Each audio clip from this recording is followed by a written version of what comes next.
A Tati me manda um direct. O que você tá fazendo aí hoje? Tá triste? Deitado na cama chorando? Eu falei, ué, pra que essa agressividade? Aí ela manda uma fotona dela na piscina, todo mundo pulando. Isso é felicidade. E eu nem fico sabendo dessas coisas. Não, tiozão. Aí Eu nem fico sabendo dessas coisas. Aí ela me lança.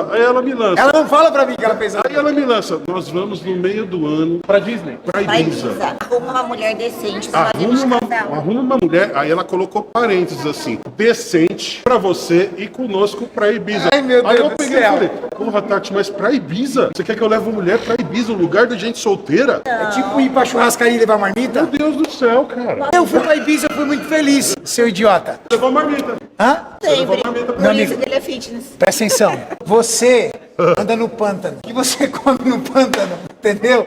Gente decente sai correndo de medo. Eu estou muito bem servido em Ibiza. Eu Muito coloco cada dia melhor. uma peruca, então eu fico cada dia uma pessoa.